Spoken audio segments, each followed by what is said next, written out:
my goodness. One of my cardinal rules here at Whiskey and What is that I like to keep it real with you guys, and this is about as real as it gets. Welcome to my craft room. Right now, the status is sketchy at best, but I am ready to get back in the swing of things and start creating. Before I can do that, got to clean up this room. So come along today. I'm going to share with you my tips and tricks for getting all of your craft clutter better organized, some of my favorite products that are budget friendly to keep all of your crafting clutter contained. Huge thank you to Craftsy for sponsoring today's video, and let's get on into it.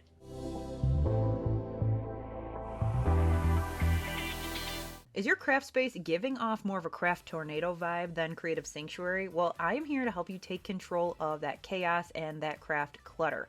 Trust me, I've showed you my clutter, and I'm going to show you how I did it and how you can too.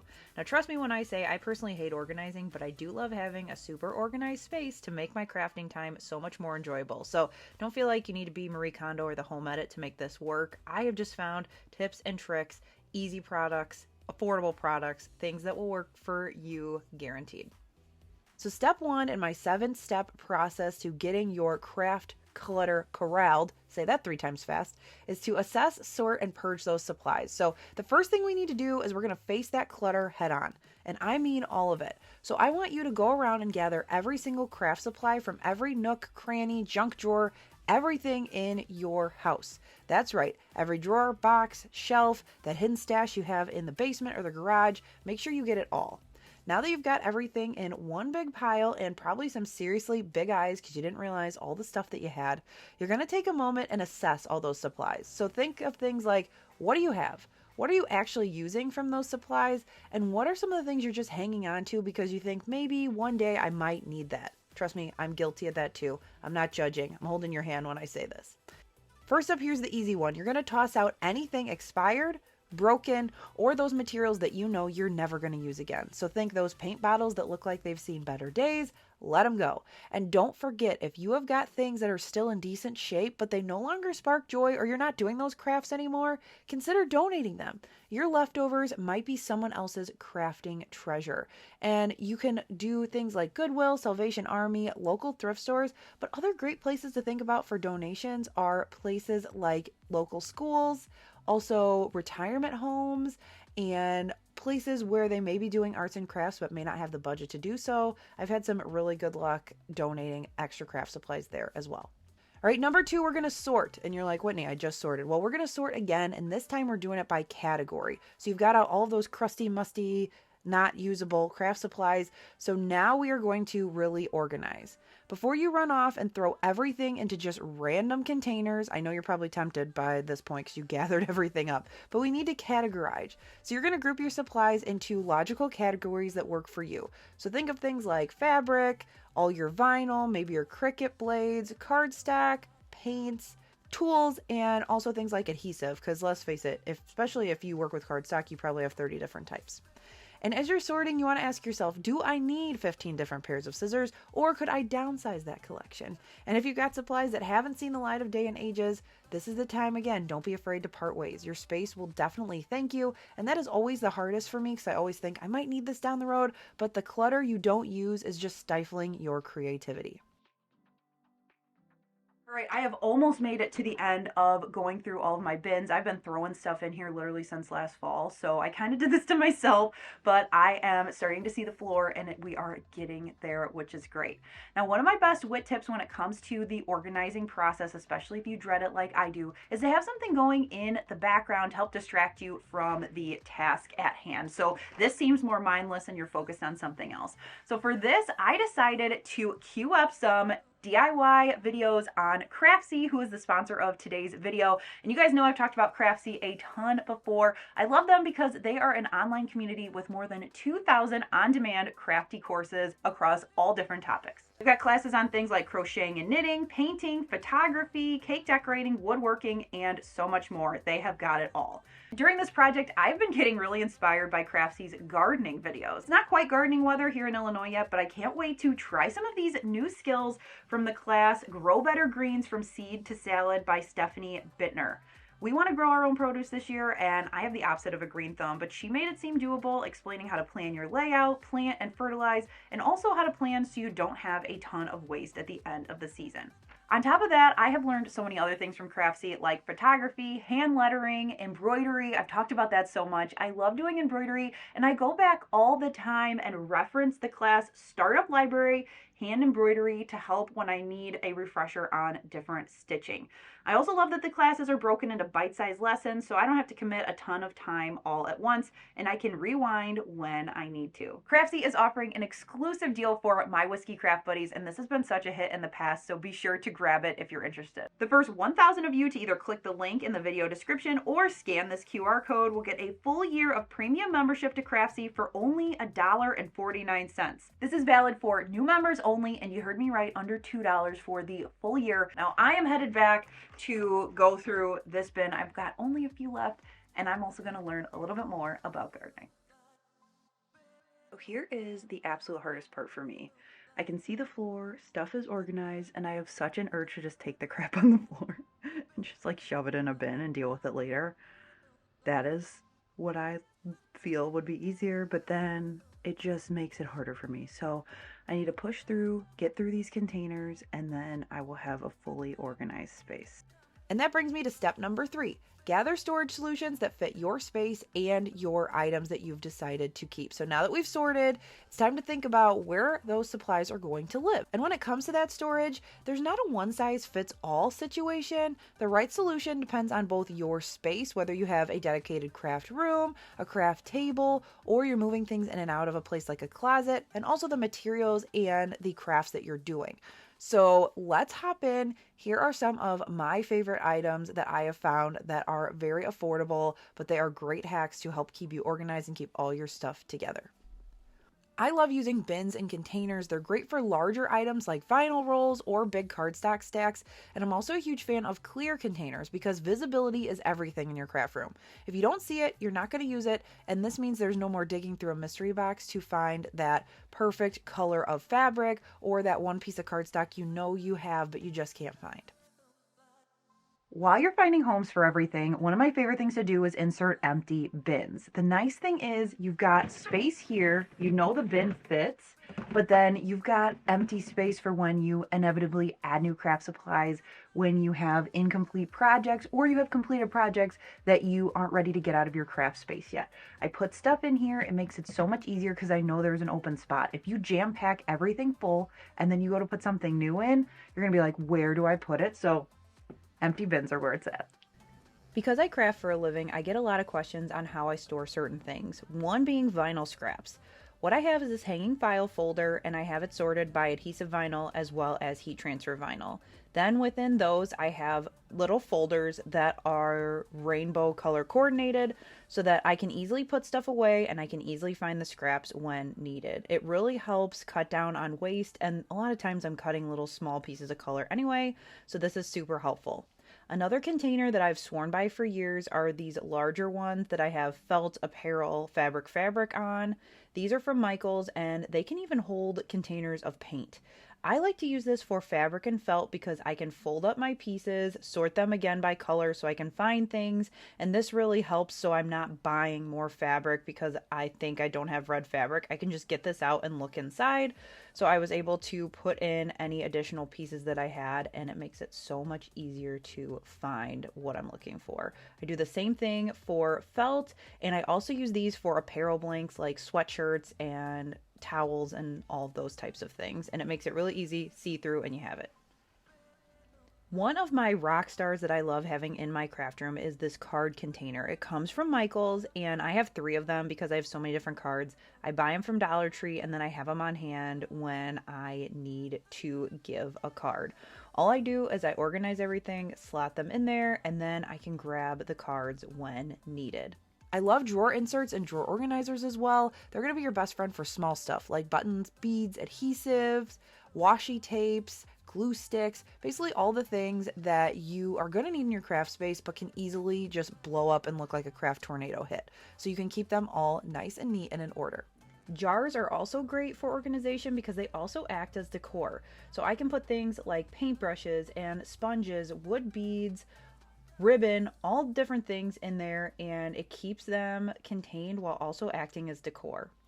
If you've been around a while, you know I love these bags from Dollar Tree. They're actually for Barbie clothes, but if you take out the Barbie pieces, they fit stickers really well and they help me organize a bunch of different items, glue sticks included. Another Dollar Tree rock star are these containers. They actually only come out once a year when they are doing back to school, but these take vinyl so well and it helps me keep all of my small individual hobbies all contained. Shelves and rolling carts are huge, especially if you don't have a dedicated craft room, but I have a dedicated craft room and office, and I also use them a lot. They're great for bulky items like paint cans, glue guns, tools, and you can also move them around, but also keep them visible, which is great.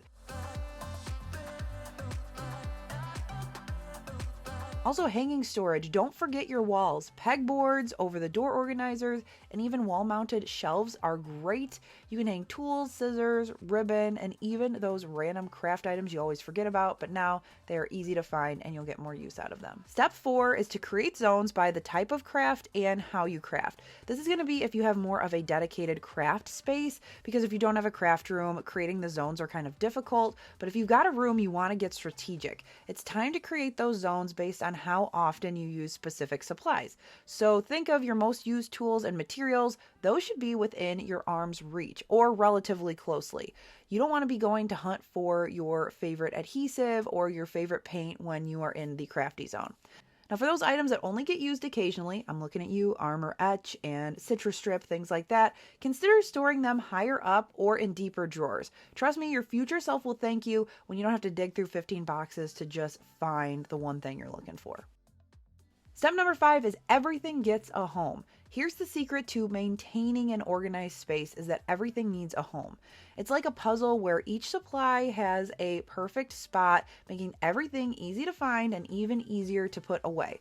Because literally, if I don't have a spot, I might just throw it in a container and in 2 months, I'm going to be right back where I started. So no more frantic, where do I put this now moments when everything is in its place. Trust me, cleanup is so much easier. And you're going to feel like such a rock star every time you finish a project and leave a clean space. Here's a bonus tip for you. I like to keep a bin or a tray for both my works in progress and my completed projects, so they don't get mixed up with your everyday supplies and they also don't clutter up your workspace in case you've got to work on something else in the interim. Number 6 is crucial. I cannot stress it enough. You need to label everything. Labels are going to be your best friend, whether you have a craft room or not, and whether you use a fancy label maker, I'm looking at you, Cricut people, or you just handwrite them, or you use a label maker. I will link my favorite one from Amazon in the supplies because I love this one for labeling things when I want like a sticky one versus a Cricut one.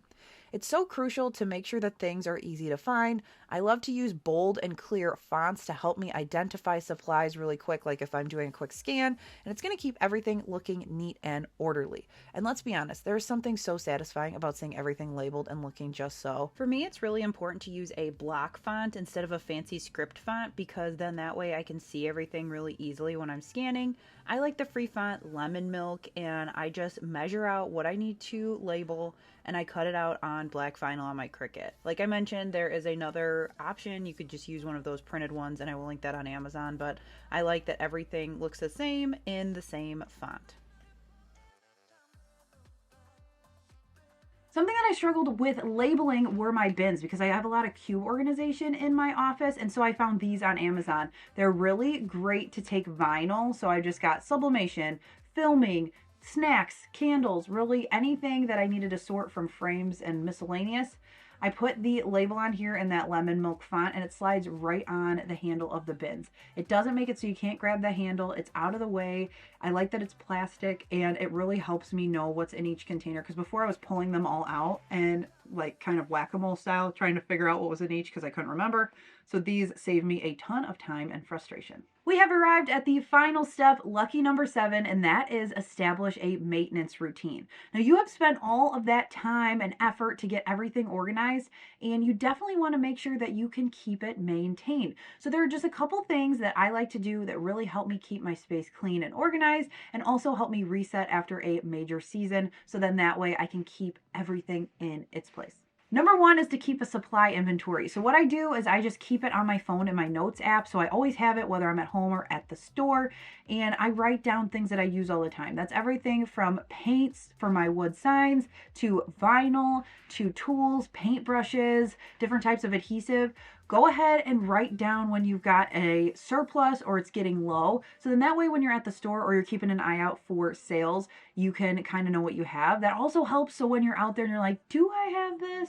You have a note in there that you still have a half a container of red paint so that you're not buying duplicates, because that's going to add back to the clutter. I also highly recommend continuing to purge regularly. I like to do this especially after holidays and season changes. So my most recent one was after Christmas, went through everything, figured out what I was going to keep, figured out if I had projects that I didn't finish, am I going to finish them? Am I going to finish them next year? Is it something I want to pack away? Then that way you can keep items coming through, and you're also not going to get overwhelmed with things you're never going to touch again. So then that way you don't have to do a huge purge the next time it gets overwhelming. All right, craft buddies, now that I have gotten my room back in order, it was time for a quick vacuum, and now I am happy to share my updated 2025 craft room. I love this Yay You're Here sign on the door. These are both DIY projects. It's just a fun way to mark my office. And then when you come in, dun, dun, dun, dun, it is nice and clean.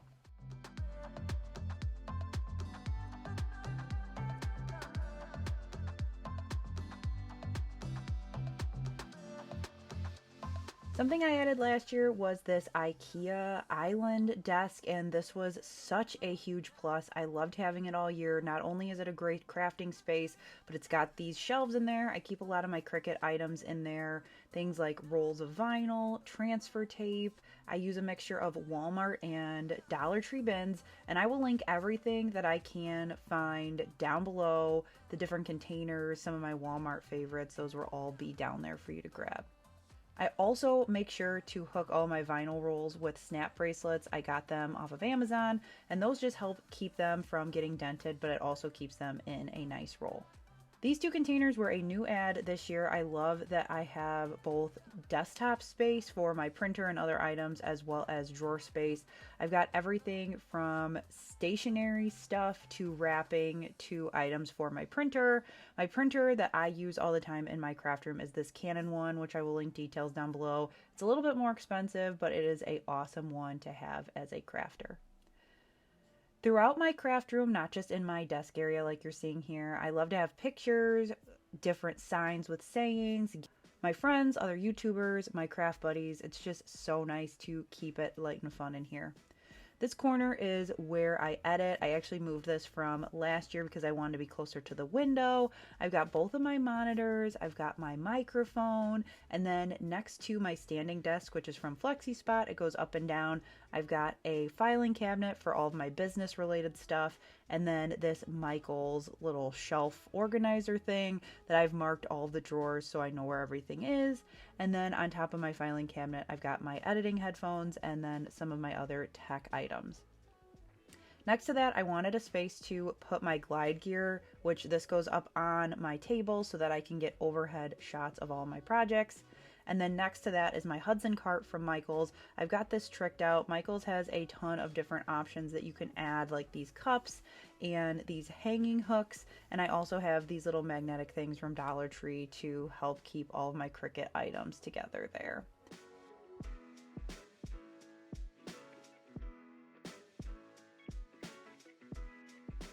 Then I've got some more shelves with fun things like my Taylor Swift items, some gifts from other folks. Then I also have my champagne bottles up there. I like to mark one for a different accomplishment, and then when I hit the accomplishment, we get to cheers and have a drink. I've got my cube organizers and then my IKEA Brimna shelves that are my filming backdrop. I've got a ton of different things on those shelves, from quote signs to my logo, just things that inspire me, as well as holding some craft supplies like paint, my YouTube plaque, which I am super proud of. And then up above, I have all of my iterations of my Whiskey and Whit logo. I've made a sign each time. And then I also have my little Canon G7X. This thing has seen better days, but I have it up there because that is the first camera I had, and that is the camera I used to build Whiskey and Whit. I've got my IKEA pegboard next to that, mixture of craft items as well as gifts that I have gotten from friends and craft buddies.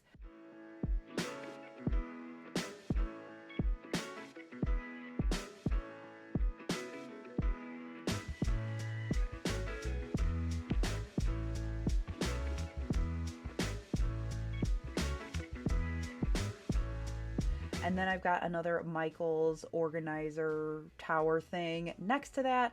I've got all those drawers organized, and then I also have my sublimation printer and a sign up above. Here's a quick run through of the closet and different items that I have so you can get an idea of how things are organized. If you've got a question on anything that you see in the closet, be sure to leave me a comment and I will get you a link for that.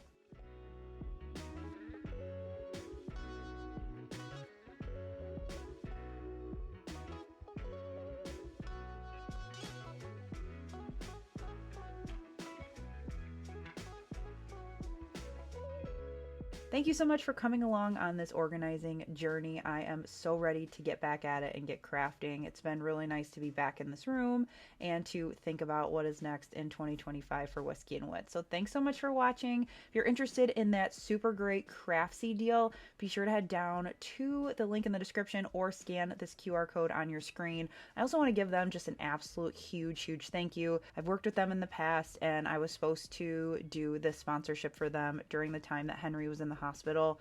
They were so gracious with me, let me push it, let me come back and do it on my own time. So a huge thank you to Craftsy. I love them already, but after they were so wonderful to work with what happened with our family, I love them even more. So check out that info down below. You can get a full year of premium to Craftsy for $1.49, which is a great deal.